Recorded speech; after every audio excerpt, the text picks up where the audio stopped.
वन्दितु सर्वसिद्धे धूमचरणोऽङ्गदिं पते ओचामि समयपावड विनमो सुद केवली गणिनं नमः समय साराय स्वानुभूत्या चकासते चित्स्वभावाय भावाय सर्वभावान्तरचिदे। समय साजी ग्रंथाधिराज विराजमान है। सर्वशुद्ध ज्ञान अधिकार 10वां अधिकार निचोड़ का अधिकार है। इसमें जो 366 से 371 6 गाथाओं के ऊपर चर्चा चल रही है। आज का और एक दिन महत्वपूर्ण है, अक्षय तृतीया का। इसी दिन मेरे ख्याल से आदिनाथ भगवान का आहार दान संभव हुआ था। तो आहार दान की परंपरा जो एक कोड़ी सागरों पहले प्रारंभ हुई, वो निर्वरत चलती आ रही है। कुंडा उससे बड़े काल में बीच बीच में विच्छेद हुआ था, पर उसको गौण कर देवे तो दान देना यह भी जैनी का प्रत्येक मनुष्य का कर्तव्य है। शक्ति प्रमाण दान देना ही चाहिए। आहार दान, औषधि दान, ज्ञान दान और अभय दान। अभय दान तो हम समझ ले कहा हिंसा संभव है और उस हिंसा से हट जाए, अभय दान तो बहुत बड़ा है। वो तो सहज में कर सकते हैं। अभय दान का कर्ता नहीं होना है, क्योंकि कोई किसी को निश्चय से मार ही नहीं सकता है। बट जो व्यवहार प्राण है उनका हनन संभव है, निमित्त नैमित्तिक संबंध होता है। उसको जानकर उससे बचने का प्रयास करना अभय दान तो दे ही सकते। और बाकी अपना खान पान ठीक करके हम आहार दान आदि की भावना तो कभी भी भा सकते।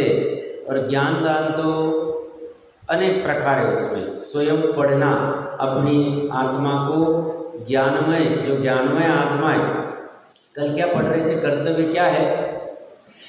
तो मिथ्या ज्ञान का अभाव करना। मिथ्या ज्ञान का अभाव करना मतलब सम्यक ज्ञान का सद्भाव करना। सम्यक ज्ञान का सद्भाव करना मतलब ही ज्ञान को प्रकट करना स्वयं का। ये भी बहुत बड़ा ज्ञानदान है। निश्चय ज्ञानदान तो ये सबसे पहले करना चाहिए।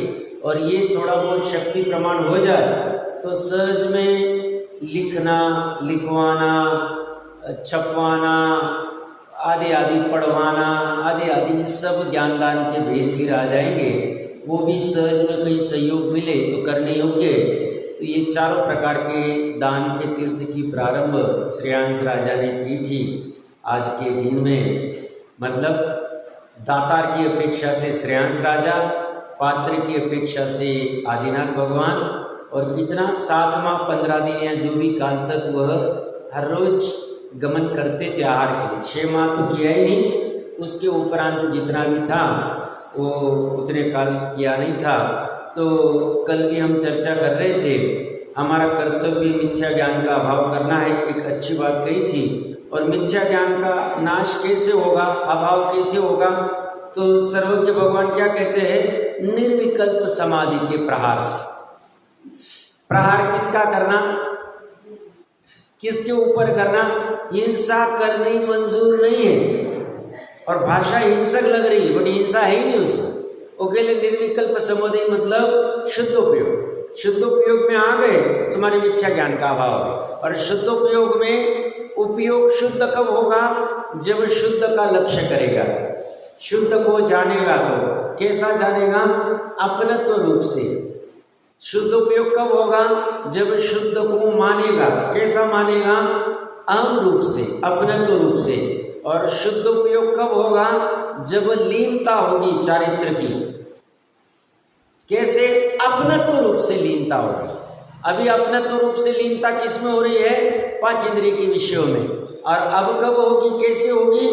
तो कहते हैं अब स्वभाव में होगी या से उदासीन हो जाए। ये से 648 नंबर पेज पे नीचे से चौथी लाइन, पूरा पैराग्राफ तो पढ़ा था। देखिए क्या कह रहे? उस मिथ्या ज्ञान का निर्विकल्प समाधि के प्रहार से, आघात से सर्वज्ञ भगवान ने नाश बताया।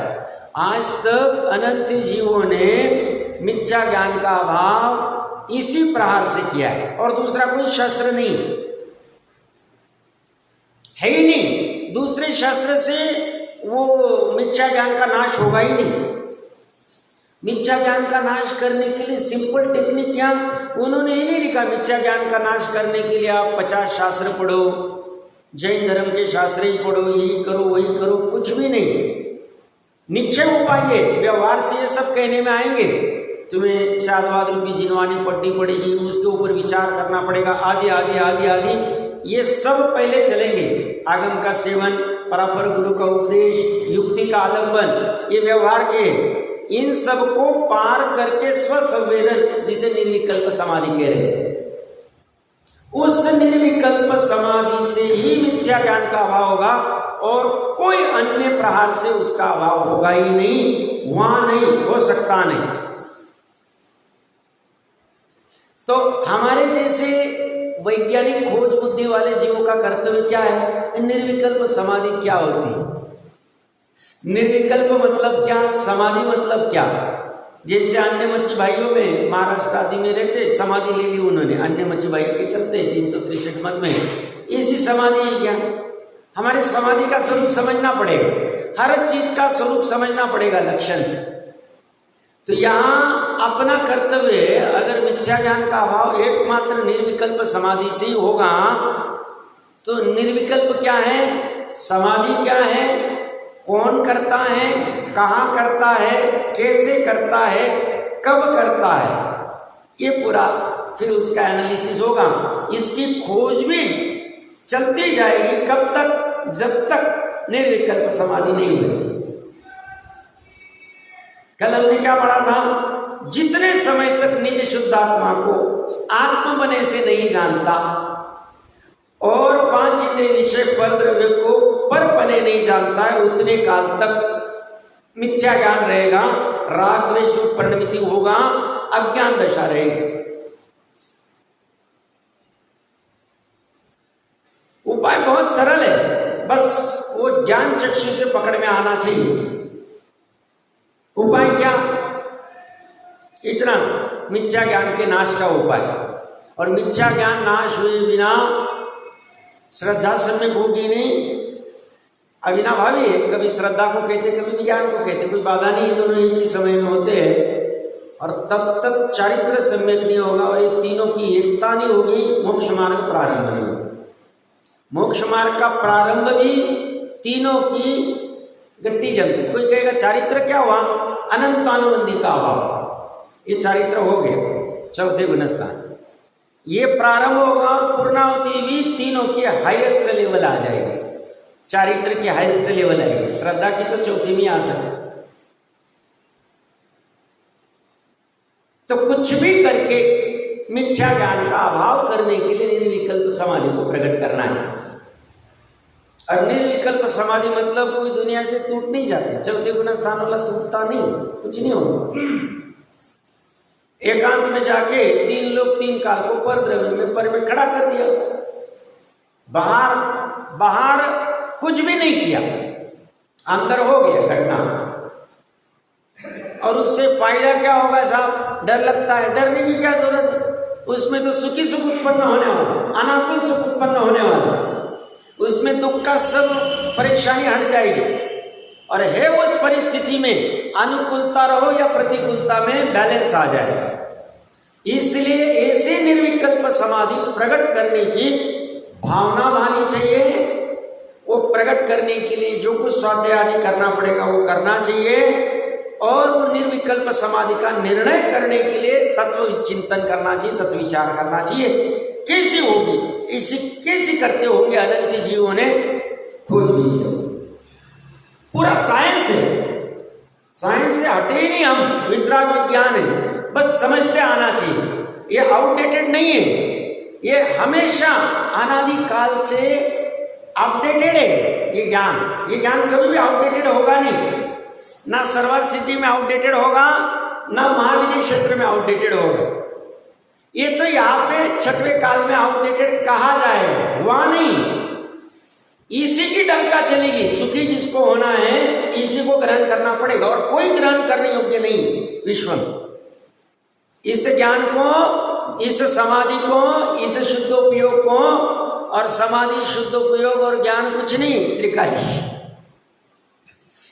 अपनी वस्तु, बस पर से भिन्न अपनी वस्तु।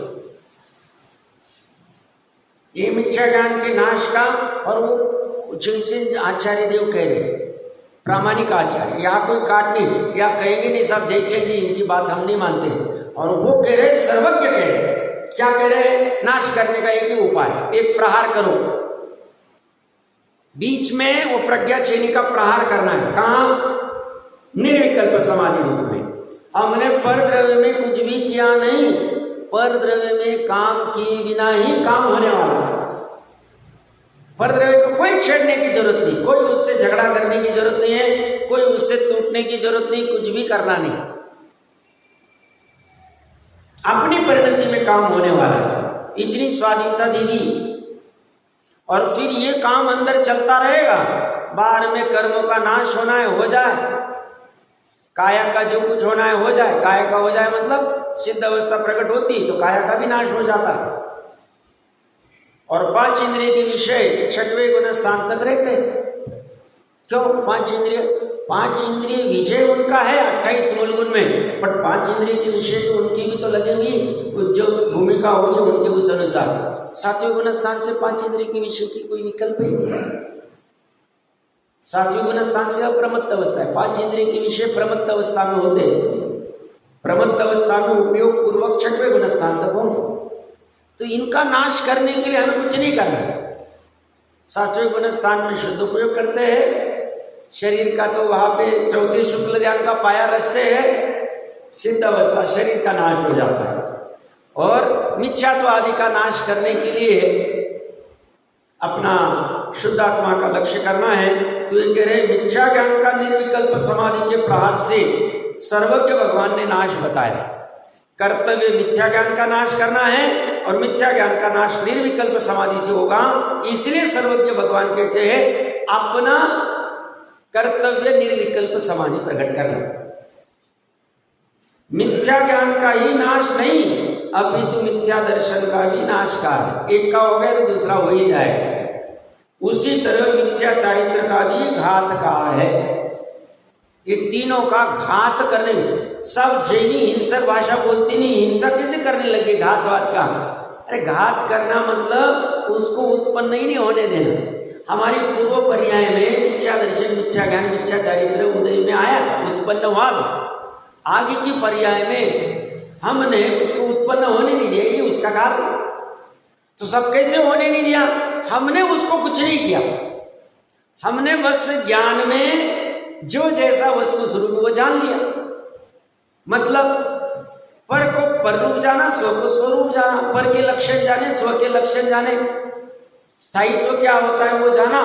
अच्छे से शांति से बैठ के निर्णय करते गए, और फिर एक वेद ज्ञान की प्रज्ञा श्रेणी प्रहार ऐसे चलाया, पर में खड़ा हो गया, 3 लोग 3 काल, और उपयोग वहां चला गया।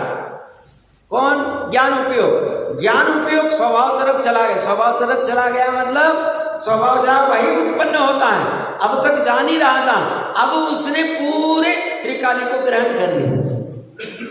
वो उपयोग पूरा त्रिकालीमय हो गया, शुद्धात्मामय हो गया। तो क्या हो गया? तो इसका घात हो गया। कहने की भाषा घात की, हमने घात कुछ भी नहीं किया, हिंसा ही नहीं की हमने। हिंसा करते ही नहीं हम, अहिंसक धर्म वाला। तो हमने अपने स्वभाव को ग्रहण कर लिया, इसी का अर्थ है हमने मिथ्या दर्शन का श्रद्धा में से घात कर दिया, अभाव कर दिया। चारित्र में हमने अपने शुद्धात्मा को ग्रहण कर लिया उस पर्याय में, जो आज तक कर नहीं रही थी, डर रही थी। डर क्यों रही थी? तो क्या होगा क्या पता, फिर ये सब छूट जाएगा। कुछ नहीं छूटता, सब बना। 96,000 ने सब बने पड़े थे, कहां छूटा था कुछ भी? राम का क्या छूटा? कौन? जब छूटना था घर गृहस्थी बाद में छूटी, उसके पहले सब कुछ तो था ही।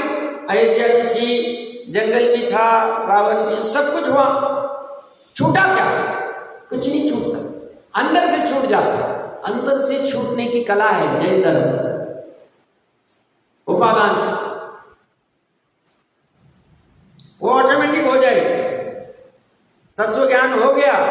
विचार हो गया ऑटोमेटिक। कठिन लग रहा होगा विषय कुछ महत्वपूर्ण है,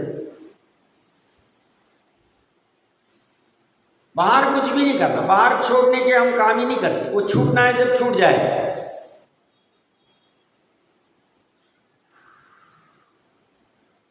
नवी तम्मी कोवी पुगल दवे घादो दो निदिट्ठी ठटो ठटो ठटो। वहां अचेतन शब्दादि विषय, अचेतन कर्म, अचेतन कायारूप उद्गल द्रव्य में कोई भी घात नहीं कहा गया है। हम यहाँ पे तो घात किया ही नहीं, हमने हमारे बीच में भी घात नहीं किया। हमने बस स्वभाव को ग्रहण कर लिया तो उसका घात हो गया। हमारे मिथ्या दर्शन की परिणति का, हमारे मिथ्या ज्ञान की परिणति का, हमारे मिथ्या चारित्र की परिणति का घात कैसे हुआ? तो स्वभाव ग्रहण हो गया तो उत्पन्न ही नहीं हुई, यही उसका घात है। और बाहर में हमने कुछ भी घात नहीं किया। अचेतन उसके बज रहे, सब कुछ हो रहा है, हमारा उपयोगी जा नहीं रहा। अब मुनिराज एकांत जंगल में भी रहे, शुद्धोपयोग आदि में बैठते और आसपास में शेर आदि कोई भी का दहाड़ लगाता होगा, कुछ भी करता होगा, उसका जैसा प्रलंबन करना है, ये पंछी आदि कुछ करते होंगे, बंदर कुछ खेल कूद करते होंगे, उनको थोड़ी पता है कि कौन शुद्धोपयोग कर रहा है, कौन क्या बैठा है। बट उनका अगर शुद्धोपयोग में लीन था तो बाहर में बाहर के द्रव्यों को कुछ भी नहीं कर, तुम बंदर तुम चुप रहो, कुछ करने की जरूरत है। ये अंदर चले गए, बाहर में जो होना है हमारा कोई उपयोग ही नहीं हुआ, कुछ भी नहीं कर। हम तो भी यहाँ पे घर पे अभी बैठेंगे सामयिक आदि में तो शांत चित्त से एरिया देख के बैठेंगे, करेंगे और रह भी सकते। वहाँ तो ऐसी कोई गारंटी नहीं, वो तो पेड़ आदि के नीचे जहाँ भी संभव हो बैठ जाते, वहाँ तो कोई भी आ सकता है, कोई भी आवाज कर सकता है, उनको कोई परेशानी नहीं। उनका घात करने का, उनको हटाने का, उनको नजदीक करने का कोई विकल्प नहीं।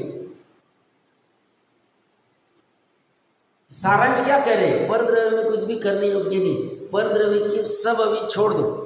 अभी तुरंत अंदर से पूरा निर्णय नहीं होता है तब तक परद्रव्य में जिनवानी का आलम्बन लो, बाकी परद्रव्य में कुछ भी करने की जरूरत नहीं, किसी को ढूंढने की जरूरत नहीं, किसी को कुछ करने की नहीं। स्वावलंबन की बात, स्वाधीनता की बात। तो अचेतन शब्दादि विषय कर्म, द्रव्य कर्म, कायारूप उद्गल द्रव्य में, ये सभी उद्गल द्रव्य हैं, इसमें कोई भी घात नहीं कहा है, कुछ भी करने योग्य नहीं कहा है, कुछ भी वहां नहीं है, हमने हमारे में ही कर दिया जो करना था। इसका स्पष्टीकरण यह है, जैसे घड़े के आधार से रहने वाले दीपक का नाश होने पर घड़े का नाश नहीं होता, वैसे ही रागादि के निमित्तभूत शब्दादि पंचेंद्रिय विषयों का नाश होने पर भी मन में रहने वाले रागादि का नाश नहीं होता है। ये जो रागादि के निमित्तभूत शब्दादि पंचेंद्रिय विषय ये बाहर में नाश हो गए, हमने हमारे घर में से टेप रिकॉर्ड, टीवी आदि सब बाहर फेंक दिए, बट अंदर में भी पांच इंद्रिय के विषय चल सकते, कोई असंभव नहीं। और न्याय के कोई ग्रंथ में आता है, कोई उदाहरण रूप में कोई व्यक्ति को जेल में डाल दिया और घना अंधेरा है, अमावस्या की रात्रि है और वो जेल भी एकदम अंधेरी कोठड़ी, वहाँ पे सूर्य की प्रकाश की किरण नहीं, उसमें अमावस्या की रात्रि आती है और वो व्यक्ति मन में उसके पत्नी के बारे में विचार करता है, तो पत्नी दिखती है कि नहीं दिखती। बाहर में पत्नी छूटी हुई ऐसे, वो वहां घर पे कहाँ होगी, जहाँ होगी वहां होगी।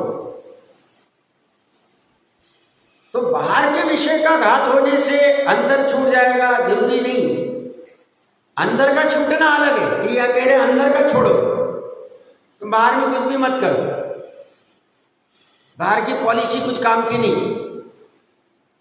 कि पूरा धर्म अंदर से प्यूरिटी वाला, आंतरिक में काम करने वाला, इसीलिए हमारे सब कुछ अनुष्ठान भी भाव प्रधान ज्यादा है। मजबूरी में द्रव्य प्रधान खड़ा करना पड़ा हमें, बट हमारा मेन प्रयोजन भाव प्रधान का है। क्या कह रही है? रागादि के निमित्तभूत शब्दादि पंचेंद्रिय विषयों का नाश होने पर भी मन में रहने वाले रागादि का नाश नहीं होता है, वो बने रहेंगे, क्योंकि अन्य का घात करने पर किसी अन्य का घात नहीं होता है। तो जैसे वो शकलाली थे, एक तो भवदेव भावदेव की कहानी आती है प्रथमा योग में घटना, और एक वारिशेन और शकलाल की आती है। पत्नी को तो छोड़ के दीक्षा ले ली बाहर में, उनका त्याग वहां हो गया, बट अंदर से गई नहीं अभी। वो जब उसी ग्राम में आता है तो वो हारिका को पूछता है, हारिका कहती तुम कहाँ हो, तो छोड़ के कहाँ आ गई? पतित हो रहे थे शिथिकरण के, वारिशेन जी ने राजमहल में लाके किया, और भवदेव भावदेव का जैसे भी हुआ होगा वो देख लेना चाहिए प्रथमानी से।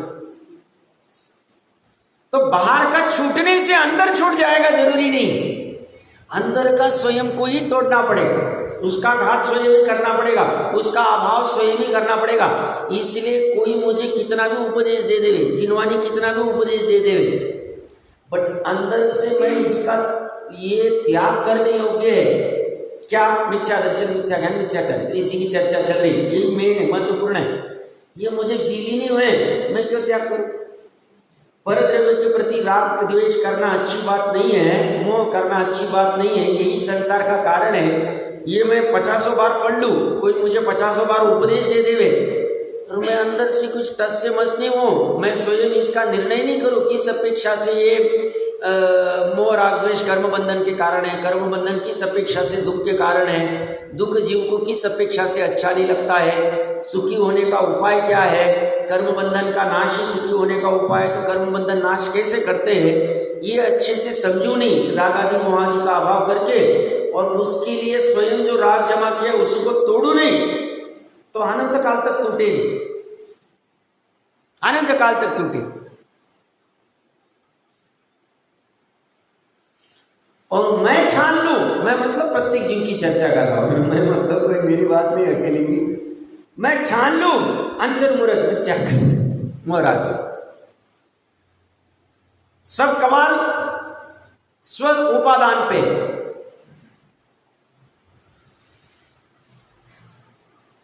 इसलिए कल ही पढ़ने में आ रहा था शाम में, वह उत्तम सोच की चर्चा चल रही थी, वह कह रहे उत्तम सोच प्रकट न होने का कारण क्या? तो अन्याय नीति अभक्ष। तो वहां प्रश्न पूछा था चर्चा में अपने श्रोता भाई ने कि बोले ये 50 साल से पढ़ के भी वो क्यों आएगा, अन्याय नीति अभक्ष करेगा तो पढ़ने क्यों आएगा? तो पढ़ने तो आएगा और उसको ग्रहण ही नहीं करेगा। जैसे 10 साल से सिगरेट के पैकेट के ऊपर लिखा हुआ पढ़ रहा हूं मैं कि इससे कैंसर होता है, फिर भी सिगरेट छूट नहीं रही, तो मैं पढ़ी ही ना, ज्ञान ही नहीं हो रहा है। मैं ज्ञान वहां कब कहा जाएगा? जब जिसका त्याग करना है उसका त्याग हो जाए, जिसका ग्रहण करना है उसका ग्रहण हो जाए, तब। मैं 50 साल से पढ़ रहा हूं, मेरा रात्रि भोजन ही छूट नहीं रहा है, तो मेरा क्या जाएगा तो प्रकट होगा? तो क्या पढ़ रहा हूं? खिचड़ी में बड़ी बड़ी बातें पढ़ लूं मैं।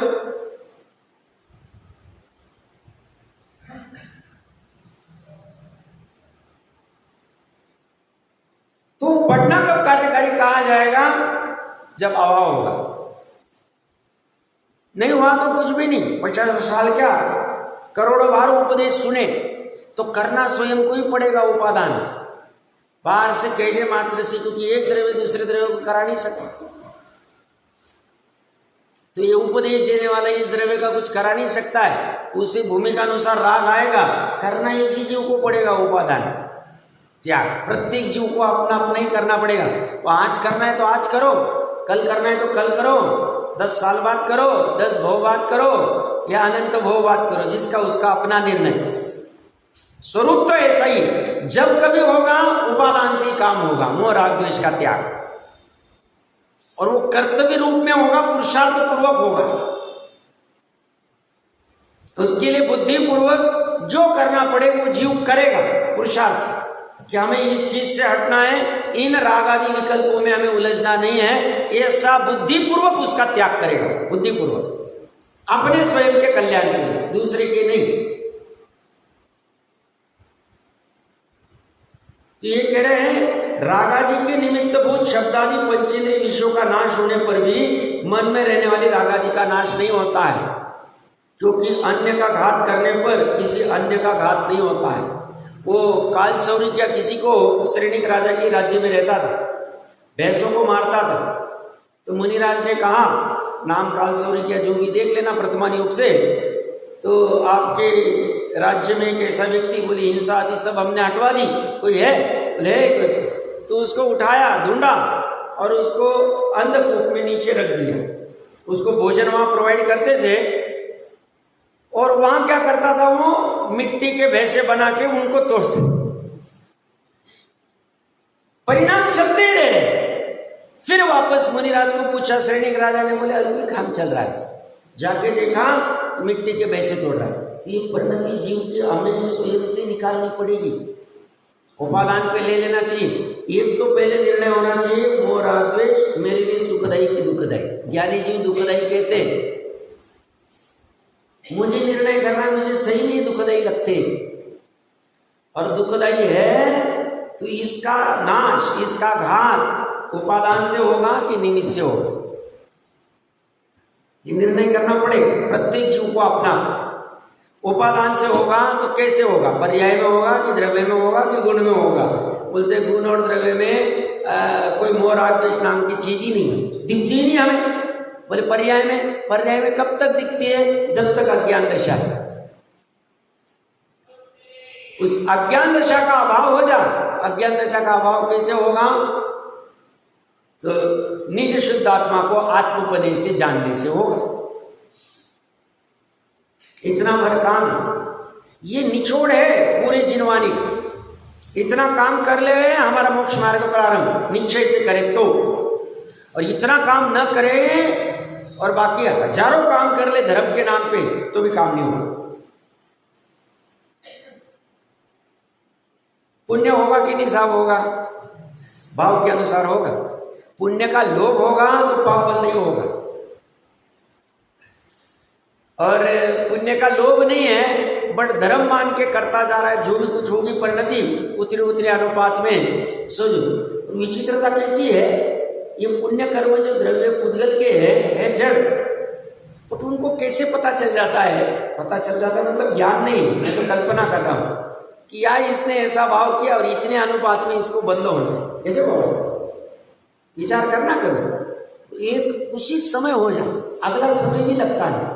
जिस समय भाव हो रहा है इसे ज्ञान नहीं पुद्गल कर्म को, और ये यहाँ एक क्षेत्रागा पड़े हुए विश्रोपचय रूप होके इसने जो भी भाव किया, मान लो श्रेणिक ने जो भाव किया, ऑटोमेटिकली सात्विक नरक का, तिथि सागरूपम का आदि आदि ऑटोमेटिक बना।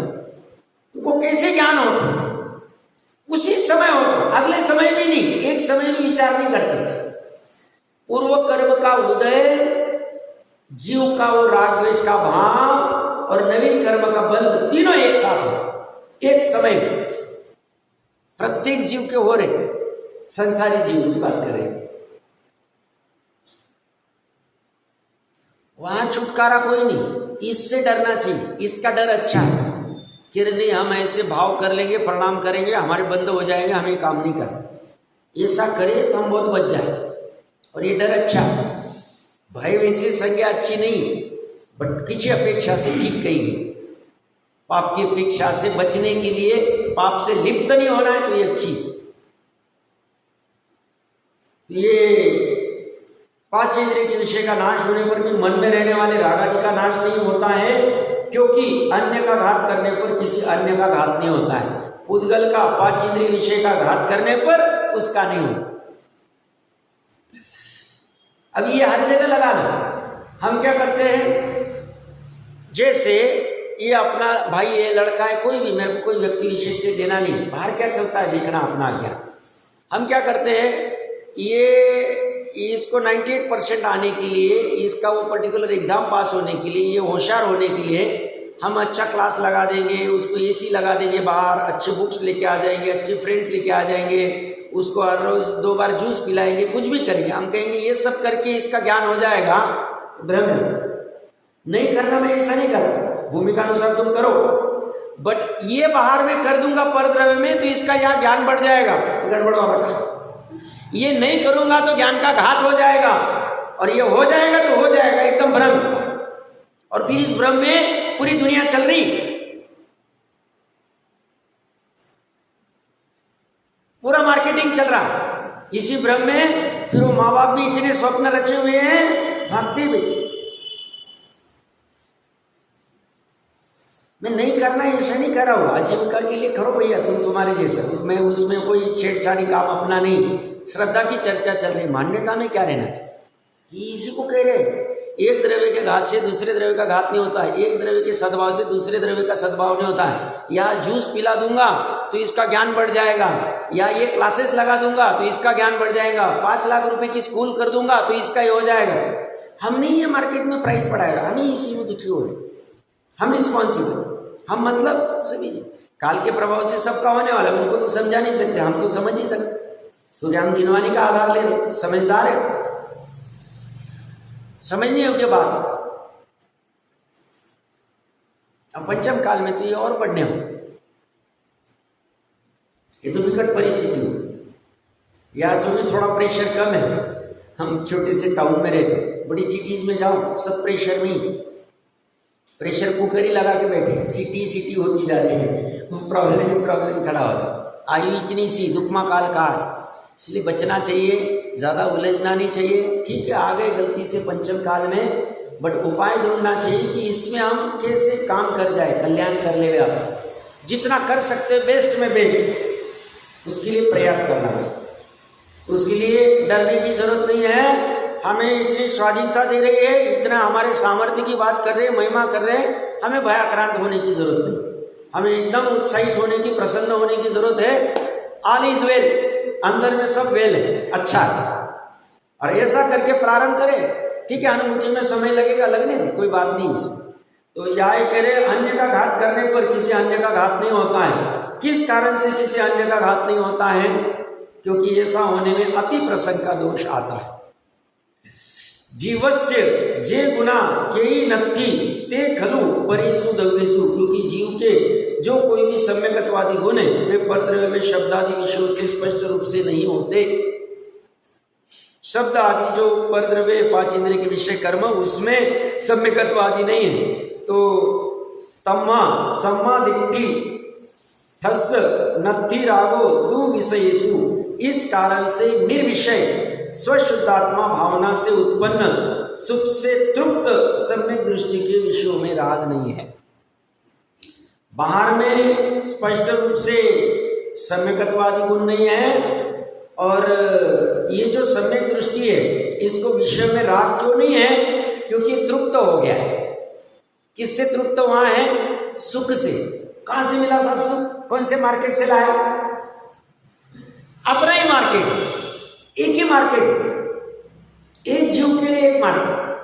यहाँ जैसे नहीं एमजी रोड में अलग मार्केट है, वहां मार्केट है, मेरे को तो नाम भी पता नहीं, जो भी मार्केट होंगे, यह एक ही मार्केट। वहां जाओ, वहां सुख से तृप्त हो जाओ। सुख से तृप्त सम्यक दृष्टि, इसको विषयों में राग नहीं है। और सुख से उत्तृप्त कैसे हुआ?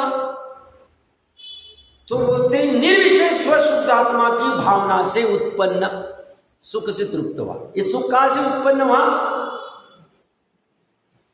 स्व पर नहीं, शुद्ध अशुद्ध नहीं, आत्मा जड़ नहीं, उद्गल आदि नहीं, तो स्वशुद्धात्मा भावना से।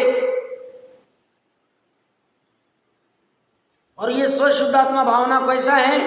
निर्विषय। इसने नित्य निरोध अवस्था में भी नहीं, और नित्य निरोध से बाहर निकलने के बाद में अनंत परावर्तन किए, उसमें एक भी विषय का ग्रहण नहीं किया। नहीं मतलब नहीं, विषय को जो ग्रहण नहीं करता, विषयों के पीछे नहीं लगता। अभी वर्तमान में ऐसा ही इसका स्वभाव है, अनंत काल तक ऐसा ही रहेगा। ऐसा नहीं कि सिद्ध अवस्था प्रकट होगी तब होगा। पर्याय निर्विषय नहीं है, अभी पर्याय विषयों के पीछे जा रही, अभी भूमिका अनुसार जाएगी। बट उसी समय में जहां ये विषयों में लिप्त होने वाली, विषयों की अभिलाषा करने वाली जहां पर्याय उत्पन्न हो रही है, वहीं पे हमारा निर्विषय स्वशुद्धात्मा अवेलेबल, 24 घंटे अवेलेबल।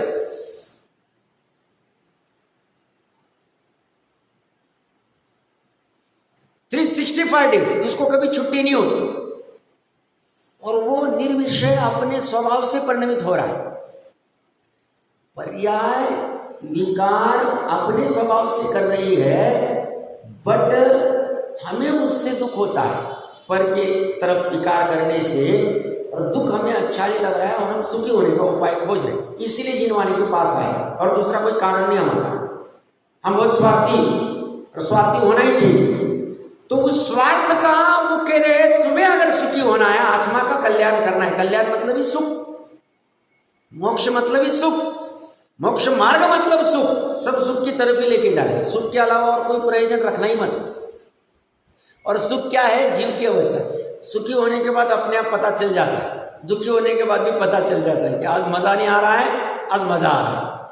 तो ये कह रहे परमानेंट बिना आलंबन वाला जो सुख है वो सुखी होने का उपाय ढूंढना चाहिए, और उसके लिए निर्विषय स्वशुद्धात्म भावना से, उसकी भावना से, या भावना का अर्थ संवेदन लेना। जैसे ना आचार्य देव बार बार भावना के दो अर्थ ले सकते हैं, वैसे तो बहुत सारे होंगे। एक अर्थ है भावना माना, मुझे सम्यक दर्शन प्राप्त करना है, मुझे ये करना है, आदि आदि।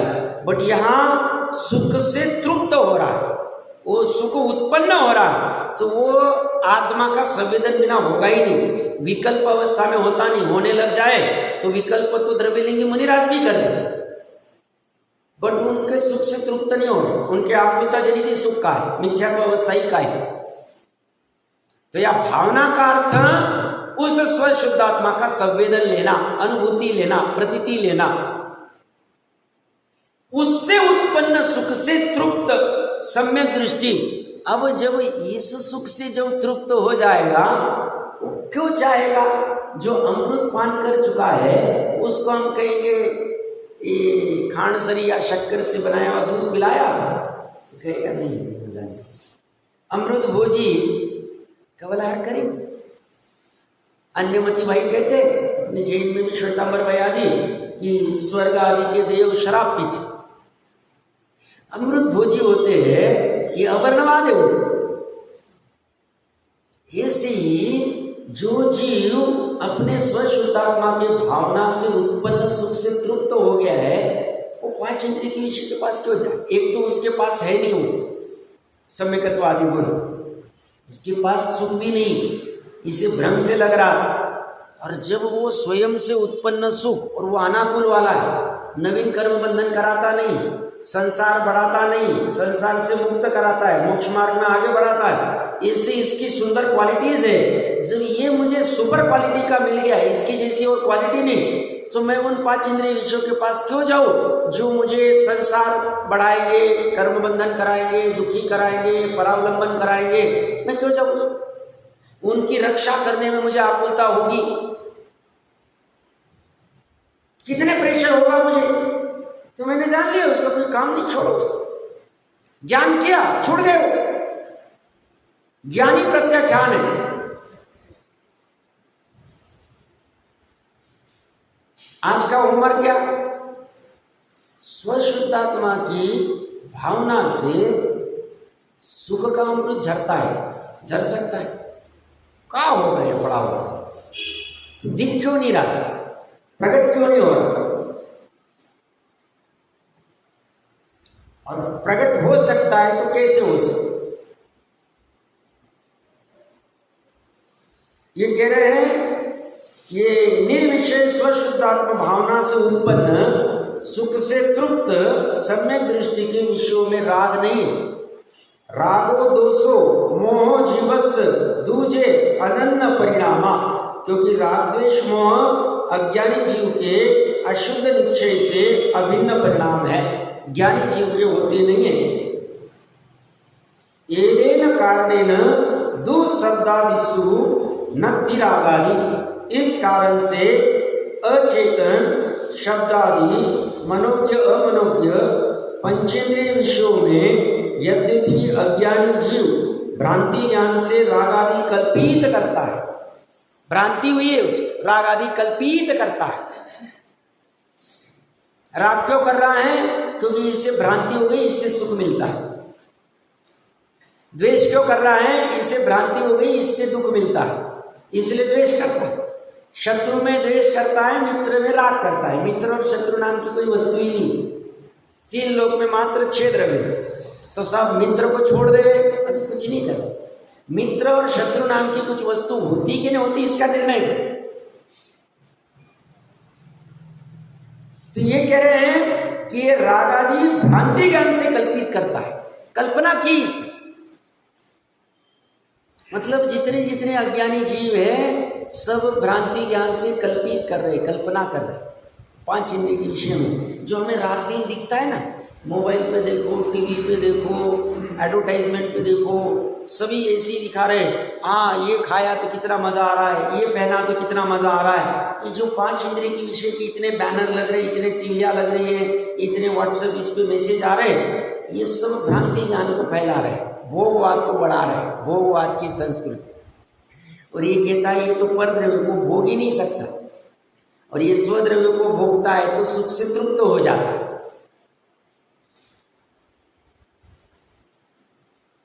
अब जब 5 इंद्रिय के विषय नहीं, तो जो अभी नया भ्रम खड़ा हुआ है ना, भ्रांति क्या खड़ा हुआ है कि सब इन 5 इंद्रिय के विषय मार्केट में मिलते हैं, उससे सुख मिलता है। अब वो इतने महंगे हुए तो पैसे चाहिए, पैसे की डिमांड कैसे चलेगा। हाँ, एक कदम बाहर निकलो, 100 रुपये और 500 रुपये की पत्ती कहाँ चली जाती सब पता ही नहीं चलता। ये जो बड़बड़ाता है ना, ये अभी जब इसको ख्याल में आएगा विषयों की ये भ्रांति, ये कल्पना है और इसमें कोई सुख नहीं, ऑटोमेटिकली इसकी जी इतनी सारी इच्छा थी ऑटोमेटिकली घट जाएगी समय ज्ञान में। फिर थोड़ी इच्छा बचेगी खान पान आदि की, जितनी बेसिक नीड है शरीर आदि को रखने की, ताकि उसकी साधना बनी रहे, उतने प्रमाण में आजीविका आदि सब चलेगा। बट इसके जो बाकी के अनाप शनाप खर्चे थे ऑटोमेटिक कम हो जाएंगे। अभी इसको ज़्यादा कमाने का भाव कहाँ से हो? जब ज़्यादा कमाने का भाव नहीं होगा, इसका उपयोग फ्री हो जाएगा। विषयों को भोगने के पहले 10 विषय भोगता था, अभी उसको लगा 4 विषय भोगने में अपना काम हो जाता। 6 विषय भोगने में जो समय जाता था वो फ्री। समय कैसे फ्री करना उसकी कला में जिनवानी से समझनी चाहिए।